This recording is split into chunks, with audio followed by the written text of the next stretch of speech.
제목은 하나님을 닮아가는 사람입니다. 하나님을 닮아가는 사람 한번 따라서 하시겠습니다. 하나님을 닮아가는 사람. 네, 따라하신 분에게는 오늘 갑절의 은혜가 임할 줄로 믿습니다. 네, 할렐루야. 네, 말씀을 듣다가 오늘도 깨닫는 은혜를 주시고 또 깨닫는 말씀을 가지고 기도할 때에 한 주간 동안 살면서 말씀의 축복과 능력이 여러분에게 경험되어지기를 다시 한번 주의 이름으로 축복합니다. 자, 평화가 무엇일까? 말하기 전에 평화의 반대말이 무엇일까? 오늘 그런 질문으로 말씀을 시작하고 싶습니다. 오늘 마태복음 5장 9절 말씀은 이렇게 시작되죠. 평화를 이루는 사람은 복이 있다. 그래요. 자, 평화의 반대말이 뭘까요? 어떤 사람은 전쟁이다, 싸움이다, 이렇게 얘기하는데 이렇게 얘기하면 이해가 쉬울 것 같아요. 폭력이다, 폭력. 언어 폭력, 학교 폭력, 조직 폭력, 성폭력, 그죠? 여러 가지 폭력들이 우리의 삶 주변에 가까이 있는 것 같습니다. 그런 폭력들 때문에 우리의 삶에 평화가 깨어지는 거죠.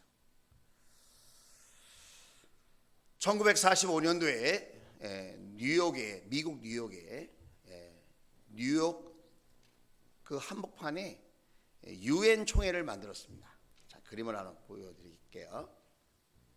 유엔 총회를 만든 이유는 세계 2차 세계대전 이후에 국가 간의 전쟁으로 서로 불행해지는 것을 막아보려고 하는 것입니다. 여러분, 전쟁은 절대로 일어나서는 안 됩니다. 우리나라에 다시 한번 전쟁이 일어난다. 그럼 공멸하는 겁니다.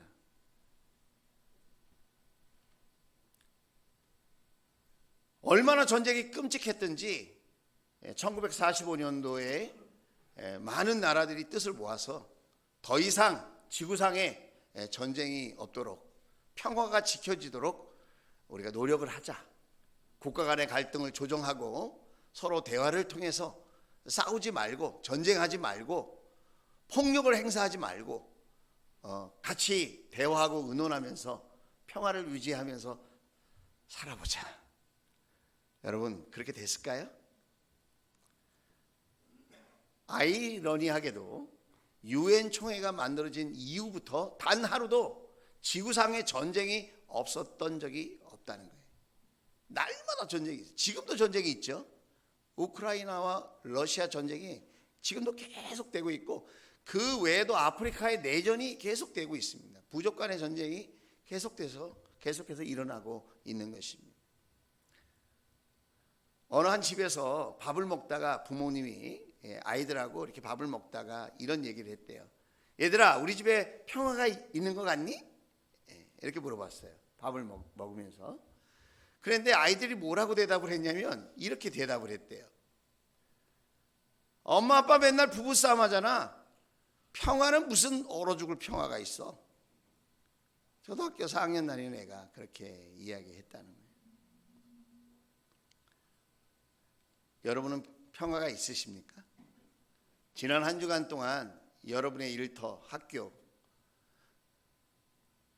여러분의 마음속에, 여러분의 개인 삶 속에 평화가 경험되고 있었습니까? 평화가 이루지 못하는 두 가지 이유가 있다고 성경은 이야기하고 있어요. 그 평화가 이루어지지 못하는 두 가지 이유는 첫째는 어둠의 권세가 있다는 거예요. 사단. 하나님이 계시는 것처럼 하나님의 일을 방해하는 사단이 있다는 거예요. 평화를 이루지 못하게 방해하는 것이 있다는 거예요. 여러분, 우리는 늘 현실만 바라보고 눈에 보이는 것만 인정하는 경향이 있어요. 그것은 나쁜 게 아니에요. 좋은 거죠. 눈에 보이는 것부터 우리가 인식할 수 있어야죠. 귀에 들리는 것부터 인식할 수 있어야죠. 그러나 여러분, 눈에 보이지 않는 세계도 있다는 걸 알아야 됩니다. 성경은 사단이 있고 하나님의 나라를 방해하는 어둠의 권세가 있다고 분명히 이야기하고 있습니다. 평화는 하나님께서 원하시는 것이고 하나님께서 주시기를 원하시는 건데, 그 평화를 깨뜨리고 우리를 두려움과 공포 속에, 염려와 걱정 속에 불행하게 만들려고 하는 어둠의 권세가 있다는 거예요. 뿐만 아니라 성경은 우리의 평화를 이루지 못하게 하는 두 번째 이유가 있다고 하는데, 그것이 바로 죄의 문제입니다. 인류 역사상 진정한 평화를 누렸던 때가 언제였을까요?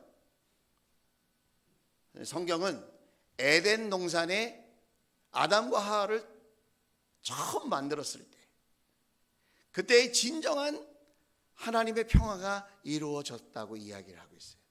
그러면 그 에덴 동산의 그 진정한 평화는 언제, 무엇 때문에 깨뜨려졌을까요? 아담과 하와가 하나님 말씀을 어기고 선악과를 따먹으면서, 하나님의 말씀에 불순종하면서 죄가 들어왔다는 거예요. 그러니까 죄가 들어와서 평화가 깨졌는데, 어떻게 평화가 깨졌느냐? 하나님과 사람 사이의 관계에 누려야 할 평화가 깨졌고, 사람 사이에 있어야 될 평화가 깨졌습니다. 부부 사이의 관계가 깨어지는 거예요. 그리고 사람과 자연 사이의 관계가 깨어지고, 또 사람과 사람이 자기 자신과의 관계 속에서 관계가 파괴된 것을 보게 되어집니다. 그래서 늘 죄책감에, 어두움에 시달리는 겁니다. 상처에 눌려서 사는 겁니다. 과거의 아픔에서 벗어나지 못하는 것입니다. 그래서 표출되는 언어와 삶의 모습을 보면 자기도 평화를 누리지 못하고 다른 사람의 평화도 깨뜨리는 그런 삶의 악순환이 계속되는 것을 우리는 보고 있는 것입니다.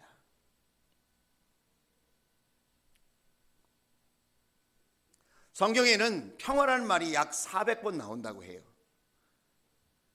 매우 중요하니까 이렇게 많이 나오는 것 아니겠습니까? 하나님은 하나님 자신을 말씀하실 때 평강의 하나님이라고 말씀하고 있어요. 하나님은 평화를 주시는 평화의 근본이신 하나님이십니다. 세상 사람들은 평화를 이야기를 합니다. 강원도의 모 대학은 평화학이라는 걸 만들었습니다. 평화학 박사, 학위를 수여하는 그런 과정을 대학교에 만들었습니다. 앞으로 인류 역사상 있어서 가장 중요한 이슈 중에 하나가 평화라고 하는 것이라는 거예요. 그런데 사람들은 평화를 원하지만 우리의 현실은 평화롭지 못하다는 거예요. 그 평화를 위협하는 가장 중요한 요소가 무엇이냐? 불의와 거짓입니다. 거짓이 난무하는 세상에, 불의가 판치는 세상에 우리는 살고 있습니다. 그렇기 때문에 우리는 평화를 원하지만 평화를 누리고 살지는 못한다는 것입니다. 에레미야 17장 9절에 보면 이렇게 말을 합니다. 같이 한번 읽어볼까요? 자, 여러분 눈을 뜨고, 집에서는 또 찾아보기가 쉽지 않습니다. 시작. 만물보다 더 거짓되고 아주 썩은 것은 사람의 마음이니 누가 그 속을 알 수 있습니까? 여러분, 사람의 마음이 부패했다는 거예요. 썩었다는 거예요. 여러분, 음식물 쓰레기 여름철에 많이 경험해 보셨죠? 우리 마음속이 음식물 쓰레기가 부패한 것처럼 그렇게 우리의 마음이 썩어가고 있다는 거예요. 이사야서 48장 22절에 보면 이렇게 말을 합니다. 시작.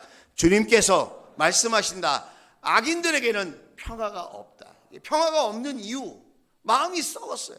여러분, 모든 사람의 마음이 부패했어요. 마음이 썩고 부패한 사람을 악인이라고 하는 거예요.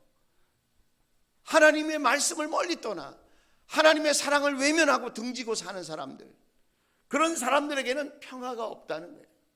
밤새도록 죄책감이 시달리고 자신의 과거의 상처와 아픔, 자신의 실패와 부족함에 시달리면서 남들과 비교하면서 그렇게 평화를 놓치고 살고 있다는 거예요.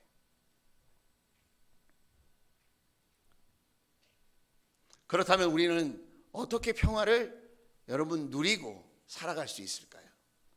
마태복음 5장은 팔복에 대한 말씀이 유명한데 특별히 3절부터 말씀을 쭉 보면 그 팔복과 관계되어서 우리가 어떻게 평안을 누릴 수 있는지를 이야기하고 있어요. 자, 팔복 중에 첫 번째 복은 무엇이냐? 마음이 가난한 사람은 복이 있다. 돈이 많은 사람은 복이 있다. 이렇게 얘기하지 않았어요. 큰 집에 사는 사람은 복이 있다. 권세를 잡은 사람은 복이 있다. 그렇게 말하고 있지 않아요. 마음이 가난한 사람은 복이 있다는 거예요. 내가 건강해도 그 건강함 때문에 하나님을 내가 멀리 한다면 그 사람은 마음이 부요한 사람인 거예요.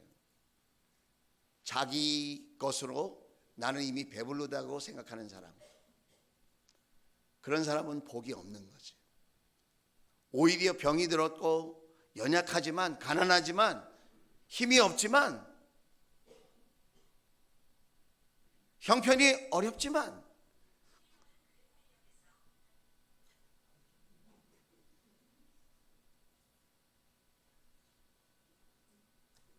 그럼에도 불구하고 그것 때문에 하나님을 내가 간절히 찾을 수 있다면 그 사람이 복이 있다는 거예요. 여러분은 요즘 배부르십니까? 배고프십니까? 여러분은 부유한 사람이라고 생각합니까? 가난한 사람이라고 생각합니까? 사람이 언제부터 타락하느냐? 이 정도면 됐지라고 생각해요. 이 정도면 살만해. 뭐 나 정도면 됐고 이 정도면 괜찮아 이런 생각을 하는 거죠. 이렇게 사는 게 나쁘지 않아. 하나님을 잊어버린다면 그 조건이 여러분을 불행하게 하는 겁니다. 오히려 힘들고 어려워도 눈물 날 일 많아도 상처가 되고 고난 속에 있다 할지라도 하나님을 가까이 하고 하나님을 찾고 하나님을 의지하는 지금 상황이라면 그런 사람은 마음이 가난한 사람이 되어서 오히려 복이 있고 하나님 나라를 얻게 된다는 거죠. 4절 말씀을 보면 두 번째 복을 이야기하는데 슬퍼하는 사람은 복이 있다는 거예요. 하나님이 그들을 위로할 것이라는 거예요. 이 슬픔은 자기가 잘못해서 슬퍼하는 게 아니에요. 하나님 나라를 위해서 슬퍼하는 거예요. 영혼 구원을 위해서 슬퍼하는 겁니다. 주님의 제자를 세우기 위해서 슬퍼하는 겁니다. 여러분 목장 생활 해보시면서 아시죠? 한 사람 예수 믿게 하는 일이 얼마나 고단하고 힘든 일인지, 함께 하나님 나라를 위해서 동역자로 사는 것이 얼마나 여러분 어려운 일인지, 예배 한번 같이 이렇게 드리자고 말하는 것이 얼마나 여러분 힘든 일인지 우리는 경험하잖아요. 하나님이 기뻐하시는 일을 하기 위해서 우리 마음이 슬프다면 여러분 오히려 그것이 복이라는 거예요. 왜 그러죠? 사람이 해주는 잠시 잠깐의 위로가 아니라 영원하신 하나님, 그 존귀하신 하나님이 저와 여러분을 위로해 주신다는 거예요. 여러분 하나님의 위로를 경험할 수 있게 되기를 주의 이름으로 축복합니다. 구나가 잘했다. 내가 너의 슬픔을 알고 있어. 여러분의 이름을 부르면서 하나님이 위로해 주시고 안아주신다면 여러분 그것이 얼마나 큰 복입니까? 저 잘 먹고 잘 살았어요. 좋은 집에서 좋은 차 타고 살았어요. 내가 원하는 건 다 하고 살았어요. 그것 때문에 하나님을 형식적으로 대하고 하나님과 멀어지고 하나님 앞에 겸손하지 못한다면 그것이 오히려 불행의 씨앗이 되는 거죠. 자, 지금 두 번째 복을 얘기했습니다. 세 번째 복은 무엇일까요? 온유한 사람이라는 거예요. 여러분 누가 교만할까요? 누가 큰 소리 칠까요? 힘이 있는 사람이죠. 힘이 있는 사람. 세상은 무엇에 관심이 있을까요? 힘 있는 것에 관심이 있어요. 권력의 힘, 물질의 힘, 지식의 힘, 여기에 관심이 있어요. 왜 그러죠? 큰 소리 치고 살고 싶어서, 대접받고 살고 싶어서, 자기 힘 세다고 자랑하고 싶어서. 여러분, 예수님이 그렇게 이 땅에 오셨습니까? 예수님은 오히려 섬기려 하고 자기 목숨까지 내어주시는 그런 삶을 온유하게 사셨어요. 뭐가 있다고 다 된 줄 생각하면 안 돼요. 많이 있어서 행복한 게 아니고요, 그 마음속에 주님의 마음이 없어서 여러분 불행하게 되고 진짜 행복을 놓치게 되는 거예요. 예수님 때문에 우리가 온유한 거예요. 세상적인 조건이 남들보다 있고 큰 소리 칠만 해도 예수님 때문에, 예수님의 그 사랑, 예수님의 그 용서를 생각하면서 내가 온유하고 겸손하게 그렇게 살아갈 때, 여러분, 우리는 이 땅의 땅도 차지할 뿐만 아니라 하나님 나라의 기업도 땅으로 소유하게 될 줄로 믿습니다. 그 다음 복이 또 뭘까요? 의에 줄이고 목마른 거예요. 여러분, 복음에 목말라야 돼요. 하나님 나라에 목말라야 돼요. 말씀에 목말라야 돼요. 그 말씀을 지키려고 애를 쓰는 사람, 적당히 타협하고 핑계대는 사람들 천지예요. 여러분, 충성된 사람을 누구라고 얘기하느냐? 성경은 약속을 잘 지키는 사람이라고 그래요. 하나님과의 약속을 잘 지키는 사람, 성도 간의 약속을 잘 지키는 사람. 여러분, 예배 시간도 하나님과의 약속이에요. 약속. 이 약속을 잘 지키는 사람이에요. 하나님이 기뻐하시는 일을 하려고 늘 거기에 굶주린 마음으로, 갈급한 마음으로, 목마른 마음으로 살아가는 거죠. 그럴 때 여러분, 복이 있고 진정한 배부름, 풍성함을 경험하게 된다는 거예요. 그렇게 되기를 주의 이름으로 축복합니다. 그 다음 복은 또 뭐죠? 그 다음 복은 7절에 자비한 사람은 복이 있다. 정말 대화를 하다가 저는 이런 사람 만나면 가슴이 철렁 내려앉아요. 내가 틀린 말 했어? 나는 틀린 말은 안 해. 그리고 자기가 정답인 양 말하는 사람, 와, 이런 사람 여러분 주위에 있죠? 이런 사람들, 하나님 앞에 부끄러운 줄 모르는 사람이에요. 자기가 말하는 것이 늘 정답인 줄 알고 큰 소리 치는 사람, 그 마음에 교만함이 넘치는 거죠. 우리는 늘 하나님의 자비와 용서가 필요한 사람들 아닙니까? 이렇게 자비한 삶을 살아가는 사람에게는 복이 있다는 거예요. 그런 사람들에게는 하나님께서 역시 자비롭게 대해 주신다는 거죠. 그 다음 또 복이 뭘까요? 자, 우리 눈을 뜨고 같이 큰 소리로 한번 읽어보겠습니다. 시작. 마음이 깨끗한 사람은 복이 있다. 그들이 하나님을 볼 것이다 그랬습니다. 여러분, 아까 예레미야서에서 우리 마음이 부패하고 썩었다 그랬어요. 근데 어떻게 마음이 깨끗해지죠? 어떻게 하면 우리의 마음이 깨끗해질 수 있을까요? 예수의 보혈로, 예수님이 흘리신 보혈로 우리의 마음을 씻는 겁니다. 말씀으로 씻고 예수님의 보혈의 피로 우리의 마음을 씻는 겁니다. 저와 여러분에게는 날마다 순간마다 예수님의 보혈이 필요한 줄로 믿습니다. 한번 따라서 합시다. 주의 보혈 능력 있도다. 그의 피 믿읍시다. 그의 보혈, 그의 피에 여러분 깨끗이 씻는 능력이 있는 줄로 믿습니다. 여러분, 마음이 깨끗한 사람이 하나님을 못 나는 거예요. 마음이 더러운 사람은 하나님이 안 보여요. 제가 많이 듣는 질문 중에 하나가 이거예요. 목사님, 하나님 보게 해주세요. 하나님 보게 해주세요. 솔직히 말하면 하나님 못 봐요. 왜 못 보죠? 하나님은 영이시기 때문에, 육체가 아니시기 때문에 하나님을 볼 수 없어요. 그런데 하나님이 살아계신 것은 경험할 수 있어요. 그리고 하나님 살아계심, 함께하심을 느낄 수 있어요. 누가 그렇게 경험할 수 있을까요? 마음이 깨끗한 사람. 마음이 깨끗한 사람은 하나님을 볼 것이다. 하나님을 경험하고 하나님 살아계심을 느끼게 된다는 거예요. 오늘 이렇게 함께 예배하는 저와 여러분도 하나님을 느끼고 경험하면서 예배하는 사람이 있고, 형식적으로 의무적으로 예배하는 분이 있을 수 있다고 저는 생각합니다. 여러분에게 마음이 깨끗해지는 복이 있기를 주의 이름으로 축복합니다. 그 다음 말씀이에요. 자, 평화를 이루는 사람은 복이 있다. 여러분, 평화를 이루는 사람은 복이 있대요. 이 말씀을 가만히 보세요. 평화를 사랑하는 사람이 복이 있다 이렇게 말하지 않아요. 오늘 성경은 어떻게 기록되어 있죠? 평화를 사랑하는 사람이 아니고 평화를 이루는 사람, 다시 말하면 peacemaker, 평화를 만들려고 노력하고 수고하는 사람에게 여러분 복이 있다는 거예요. 참 신기한 거는 우리가 여러 사람을 만납니다. 여러 그룹과 집단 안에서 생활하는 거예요. 여러 공동체가 있습니다. 학교, 그죠? 직장, 그게 다 공동체 아닙니까? 우리 교회 안에도 목장이 있고 여러분 이런저런 사역의 부서들이 있습니다.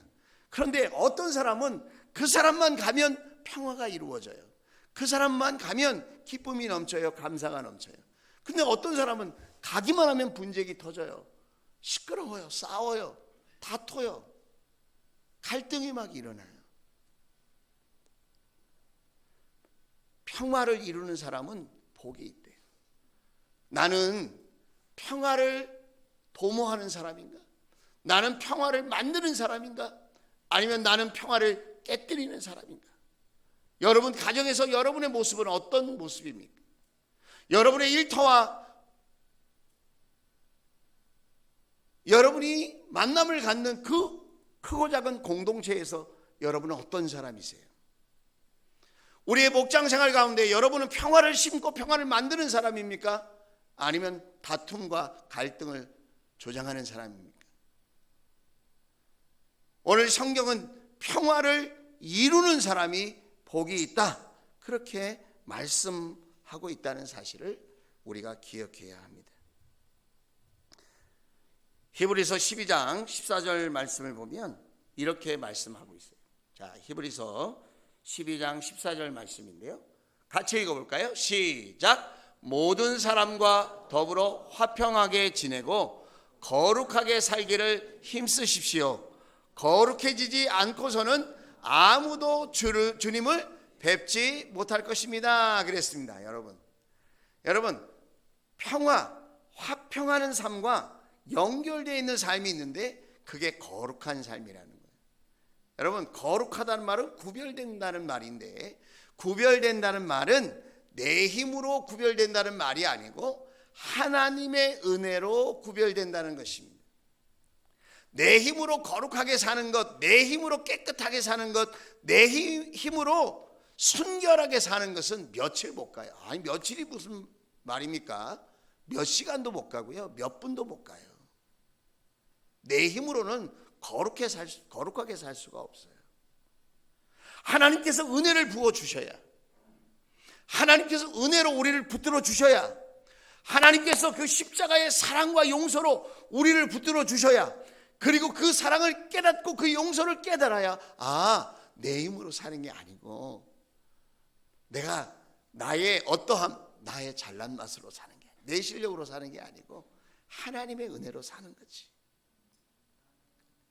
여러분 그것을 우리가 진심으로 고백하게 될 때 우리는 거룩하게 살게 되어지고 그 거룩함과 더불어서 평화를 누리고 살게 된다는 거예요. 야고보서 말씀을 보면 더 분명하게 설명하고 있는 것 같아요. 야고보서 3장 17절 말씀인데 하늘의 지혜를 이야기합니다. 야고보서 3장 17절 같이 한번 읽어봅시다. 시작. 그러나 위에서 오는 지혜는 우선 순결하고 다음으로는 평화스럽고 친절하고 온유하고 자비와 선한 열매가 풍성하고 편견과 위선이 없습니다. 그랬습니다. 하나님께로부터 오는 지혜는 여러분 우리를 어떻게 한다고요? 하나님으로부터 오는 지혜, 땅에서부터 오는 지혜, 학교에서 배워서 오는 그런 지혜 말고, 여러분 하나님께서 주시는 지혜는 첫 번째가 뭐예요? 순결한 거예요. 순결, 거룩하다는 거예요. 거룩하다. 하나님께서 은혜로 주시는 그 지혜는 우리를 순결하게 한다는 거예요. 세상 가치관과 세상의 이론과 세상의 요구와 구별된 삶을 살게 한다는 거예요. 이렇게 우리가 순결하게 거룩하게 나아갈 때에 그 다음으로 따라오는 게 뭐예요? 평화스럽고 평화롭게 된다는 거예요. 친절하고 온유하고 자비와 선한 열매가 풍성하고 편견과 위선이 없는 진정한 행복을 누리고 사는 하나님의 자녀들이 된다는 거예요. 오늘 예배하는 여러분에게 그런 은혜와 축복이 경험되기를 주의 이름으로 축복합니다. 자, 그러면 우리는 이렇게 평화를 누리고 싶습니다. 그럼 우리가 평화를 위해서 해야 될 일이 혹시 있을까요? 자, 있다면 그것이 무엇일까요? 평화를 이루는 사람이 해야 될 일이 있어요. 그 첫째가 뭐냐면 하나님과 먼저 평화하기로 힘써야 됩니다. 하나님과 평화하려면 예수님이 필요합니다. 내 모습 가지고는 평화를 찾을 수 없어요. 그 평화는 사람에게서 내 안에서 나오는 게 아니라 하늘에서 내리는 거예요. 하나님께로부터 평화가 임하는 거예요. 찬송가 412장에 보면 이렇게 고백하고 있습니다. 찬송가 412장. 내 영혼이 극히 깊은 데서 맑은 가락이 울려나네. 내 영혼, 내 내면, 내 심령에서 극히 깊은 데서 맑은 가락이 울려난다는 거예요. 울림이 있다는 거예요. 나의 내면에. 그 다음 절 보면 하늘 곡저가 언제나 흘러나와 내 영혼을 고이 산다. 하늘의 노래가, 하늘의 찬양이, 하늘의 평안이 흘러나와서 나의 내면을 다 감싼다는 거예요. 그 다음 구절이 이제 후렴인데 이렇게 돼요.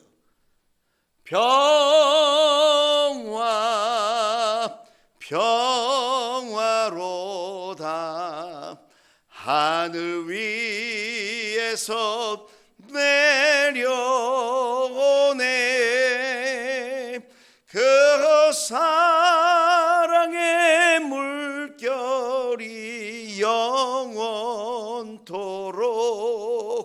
내 영혼을 덮으소서. 여러분, 세상이 주는 평화는 가짜 평안입니다. 모조품입니다. 일시적인 겁니다. 하나님께서 주시는 평화를 누리고 살아야 합니다.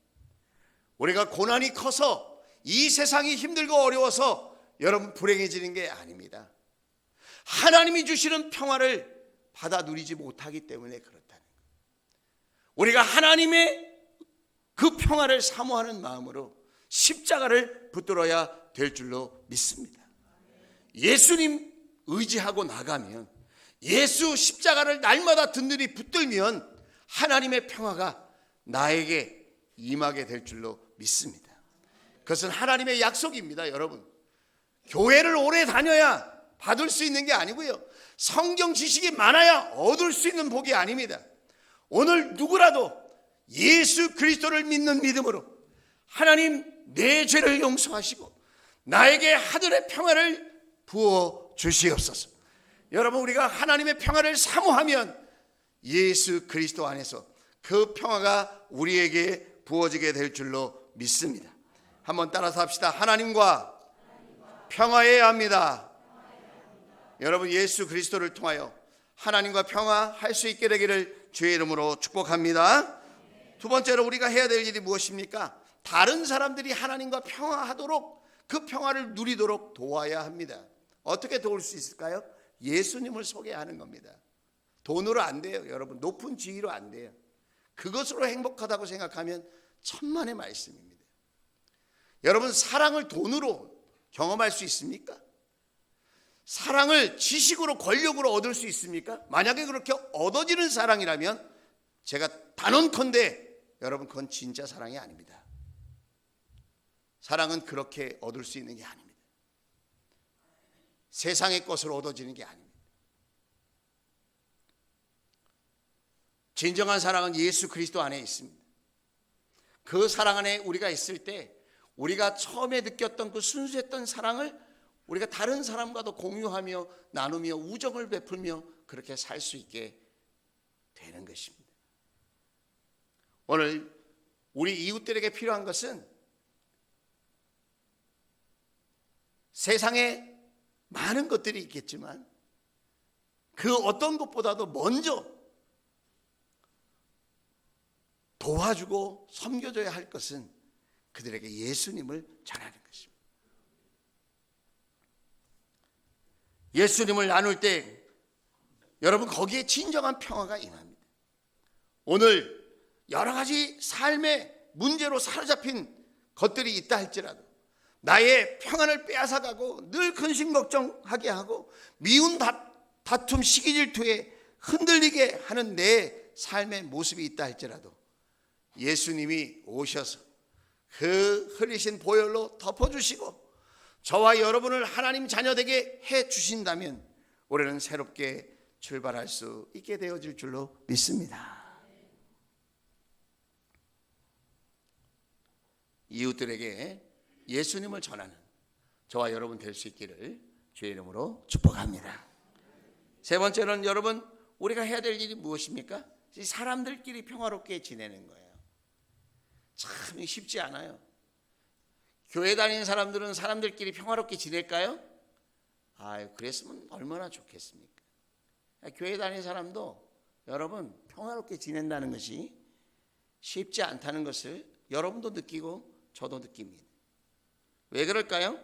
우리는 하나님을 믿고 영적으로 거듭났지만 여전히 우리에게는 죄의 습성이 남아있고 또 우리 안에는 부패된 그런 마음이 존재하고 있기 때문에 그렇다는 거예요. 그래서 우리에게 필요한 것이 뭐예요? 성화의 과정이 필요한 것이죠. 혼적인 구원, 영적인 구원은 이미 이루어졌지만 우리의 인격은 계속해서 변화되고 새로워지고 치료받아야 되고 여러분 예수님을 닮아가야 된다는 것입니다.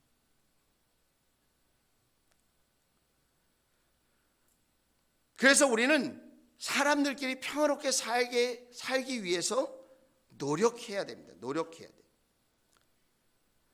마태복음 5장 23절 24절 말씀을 보면 이런 말씀이 있죠.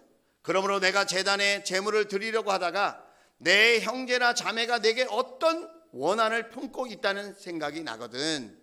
24절 너는 그 제물을 제단 앞에 놓아두고 먼저 가서 내 형제나 자매와 화해하여라. 그런 다음에 돌아와서 제물을 드려라. 이런 거예요. 예배를 드리려고 교회에 왔어요. 그런데 기도하는 가운데 갑자기 마음이 불편한 상처를 준 화해하지 못해서 마음이 괴로운 그 대상자가 생각이 났어요. 그럼 어떻게 하라는 거예요?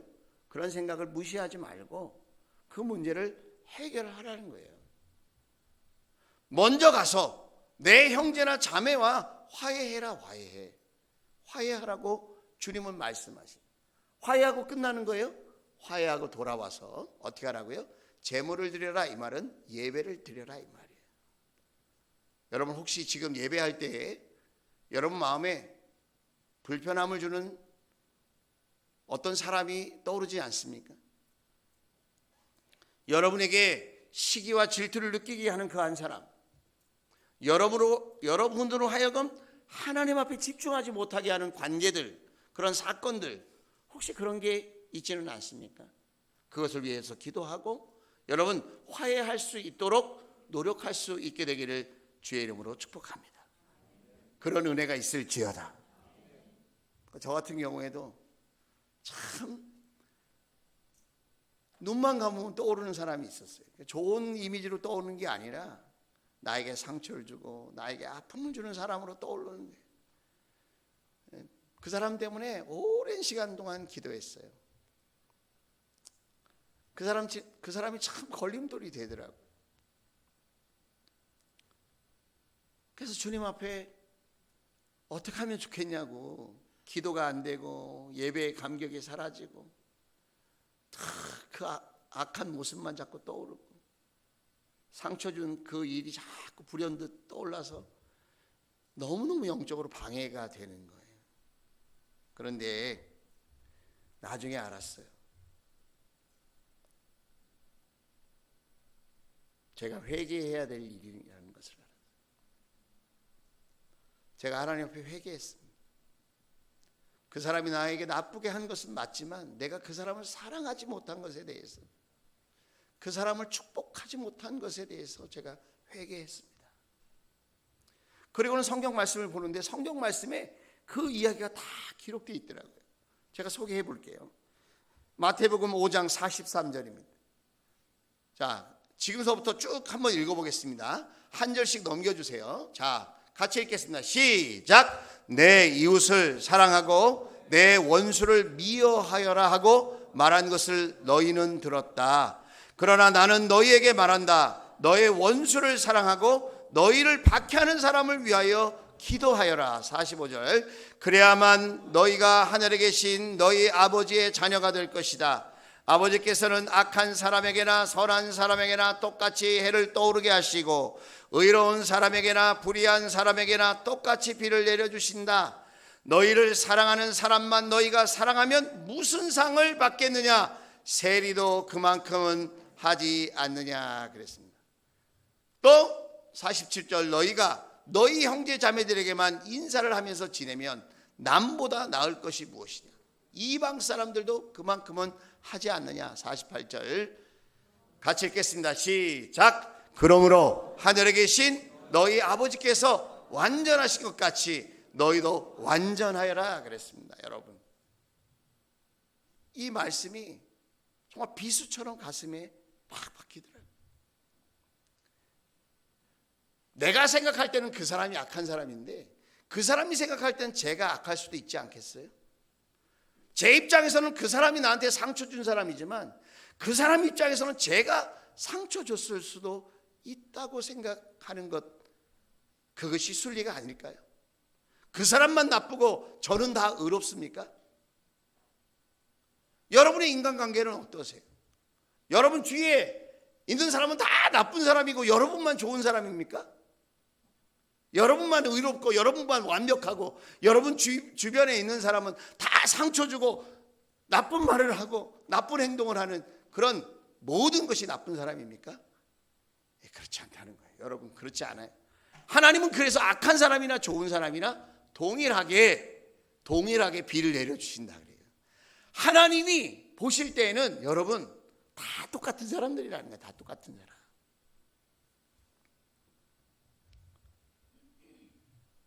그래서 뭐라고 당부하시죠? 네가 원수라고 생각하는 사람을 사랑해. 그리고 너를 핍박하고 너를 어렵게 하는 사람을 위해서 기도해 주어라. 할렐루야. 내 정신으로 할 수 있을까요? 안 돼요. 십자가를 만난 사람만 할 수 있어요. 십자가를 만났어도 주의 성령으로 충만한 사람들만, 성령의 하나님의 인도하심을 받는 사람만 할 수 있는 거예요. 저는 저와 여러분이 그런 은혜와 축복을 누리게 될 수 있기를 주의 이름으로 축원을 드립니다. 그럴 때 여러분 우리 주위가 평안하게 되는 거예요. 명절만 되면 이런 일들을 많이 목격하곤 해요. 그게 뭐죠? 그동안 쌓아두었던 이야기 보따리를 풀어놓는 거죠. 그동안 꼭꼭 참았던 이야기를 가슴에 담고 있다가 이때라 그러면서 그동안 섭섭했던 거, 그동안 답답했던 거, 그런 거를 그냥 막 다 이야기를 하는 거죠. 그래, 명절이 평화를 누리고 기쁨을 누리고 감사를 나누는 잔치의 시간이 아니라 서로 찌르고 서로 베고 서로 상처 주고 서로 화나게 하는 그런 명절이 되는 것도 본다 이거예요. 여러분, 화평케 하는 사람이 될 수 있기를 주의 이름으로 축원을 드립니다. 원수를 사랑해야지. 나를 힘들게 하고 어렵게 하는 사람들을 위해서 그냥 기도하는 게 아니라 축복하며 기도해야지. 할렐루야. 여러분 때문에 여러분의 가정이, 여러분의 가문이, 일가 친척들이 하나님의 평화를 누리게 될 줄로 믿습니다. 자, 이렇게 평화를 위해서 노력할 때에 여러분 우리에게 받는 상이 있대요. 상. 그게 뭘까요? 자, 마태복음 5장 9절이에요. 자, 평화하는 자에게 주시는 상이에요. 자, 5장 9절을 다시 한번 읽어봅시다. 시작. 평화를 이루는 사람은 복이 있다. 하나님이 그들을 자기의 자녀라고 부르실 것이다 그랬어요. 여러분, 평화를 위해서 노력하는 사람, 수고하는 사람에게는 복이 있대요. 복이라는 말이 상이 있다는 말이에요. 그 상이 뭐냐? 하나님의 자녀, 하나님의 아들이요 하나님의 딸이라고 하는 칭찬과 존경을 받게 된다는 거예요. 여러분, 그런데 이 하나님의 자녀라고 부르실 것이라는 이 말에 또 다른 뜻이 있어요. 그것이 무엇이냐? 하나님을 닮은 사람이라고 하는 칭찬을 받을 것이라는 거예요. 자녀는 누구를 닮을까요? 부모를 닮죠, 여러분. 예. 우리가 자녀라고 일컬음을 받는다는 것은 하나님을 닮은 존재라고 하는 칭찬과 존경을 받을 수 있게 된다는 거예요. 우리가 예수님 이야기를 하고 교회 다닌다고 하면서 늘 부부싸움 해보세요. 늘 성도들을 미워하고 뒤에서 손가락질하고 파당을 짓는다고 한번 생각해 보세요. 누가 우리를 하나님의 자녀라고 말하겠습니까? 누가 우리의 모습을 보면서 와, 저렇게 나도 신앙생활 하고 싶다, 그렇게 말할 사람이 있을까요?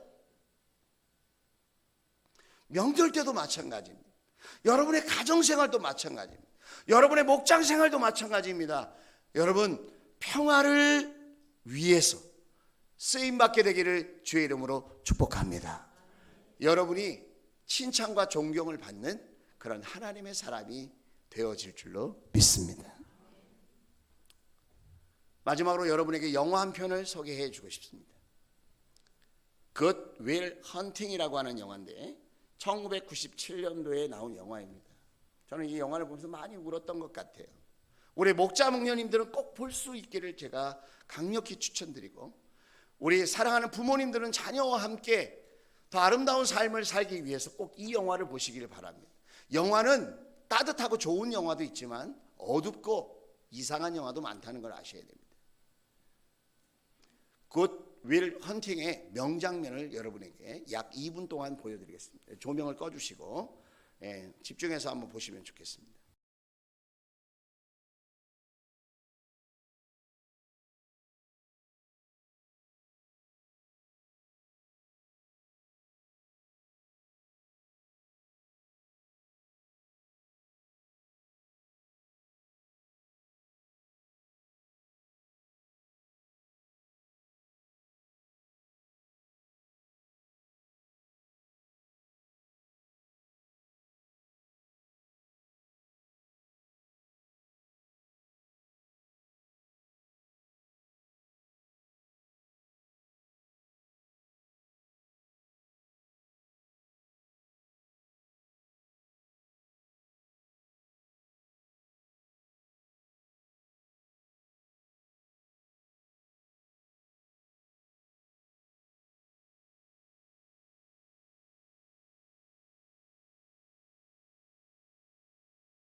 시절을 보냈어요. 우리는 학대받은 어린 시절이라고 했죠. 그 학대받은 경험 때문에 친구들과 관계를 맺지 못해요. 정말 사랑하는 여인이 있는데도 자기의 상처가 드러나고 자기의 약점이 드러날까 봐 헤어지기로 결심합니다. 어느 날 이 청년이 취업을 했는데 MIT라고 하는 대학, 수학 천재들이 가는 그런 대학의 청소부로 취직을 한 거예요. 그러니까 청소하다 보니까 칠판에 수학 교수가 낸 문제가 쫙 기록되어 있는 거예요. 그런데 그 대학에 정식으로 입학한 그 학생들은 아무도 그 문제를 풀지 못했어요. 그 칠판에 그대로 그 문제가 있었는데 생각해보고 연구해보고 여기다 답을 써라 그랬는데 어느 날 교수가 와서 보니까 답이 써 있는 거예요. 누가 썼을까요? 그 청소부 청년이 거기다가 수학 문제를 아주 깔끔하게 푼 거예요. 교수는 학생 중에 푼 줄 알고 학생들을 수소문했는데 아무도 푼 사람이 없어요. 그럼 누가 풀었을까요? 찾다가 이 청소부 역할을 하는, 일을 하는 윌 헌팅이라고 하는 저 청년이 문제를 푼 걸 알았어요. 그 청년과 윌 헌팅 그 청년과 대화를 나누는데 그의 정서가, 그의 내면이 깨어져 있는 걸 발견한 거예요. 자기 자신과 평화를 누리지 못하는 한 청년의 삶. 그래서 그 청년을 도와주고 싶은 마음에 그 수학 교수가 심리 상담 교수와 연결시켜줬어요. 그 사람이 로빈 윌리엄스인데 오늘 션이라고 하는 교수의 이름으로 등장합니다. 그러니까 대화를 하는데 이렇게 얘기합니다. 네 잘못이 아니야. 네 잘못이 아니다. 안다고 해요. 이 청년은 정규 교육을 받지 못했지만 머리가 천재라니까, 천재. 지식으로는 모든 걸 다 알아요. 지식으로는 사랑도 알고 지식으로는 자기의 모든 상황을 다 판단할 줄 아는 사람이에요. 근데 뭐가 없어요? 그 진정한 마음이 병들어 있는 거죠. 교수가 얘기합니다. 네 잘못이 아니야. 네가 지금 이렇게 폭력적으로 관계를 맺지 못하고 진정한 사랑을 하지 못하고 너의 삶을 자꾸 이렇게 불행으로 이끌어가는 이런 모든 현실들은 네 잘못이 아니라는 거예요. 네 잘못이 아니야. 근데 뭐라 그러죠? 안다 그러죠. 알아. 안다니까요. 신경질 나게 왜 자꾸 네 잘못이 아니라고 그러는 거야. 막 밀치잖아요. 그런데 교수가 한 걸음 더 나아가서 내 눈을 보고 지식으로 말하지 말고 네 마음이 뭐라고 하는지 대답을 해라. 네 잘못이 아니에요. 그러니까 처음으로 자기의 속마음을 이야기하는 겁니다. 그러면서 우는 거죠. 저는 이 장면을 통해서 예수님이 떠올랐어요. 예수님이 저와 여러분에게 말씀하십니다. 네 잘못이 아니야. 네 잘못이 아니다. 너의 실수, 너의 실패, 너의 과거, 네 잘못이 아니야. 내가 너를 받아줬어. 내가 너의 아픔과 상처를 내가 안아줬어. 너의 과거는 깨끗이 씻어졌어. 너는 이제 너 자신과 평화롭게 살 수 있고 다른 사람에게 평화를 전해줄 수 있는 그런 인생이 되었어. 네 잘못이 아니야.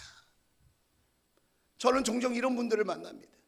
우리 가정이 이렇게 된 것이 내 잘못인 것 같아요. 사업이 안 되는 것이 내 잘못인 것 같아요. 우리 자녀들을 보면 내 잘못인 것 같아요.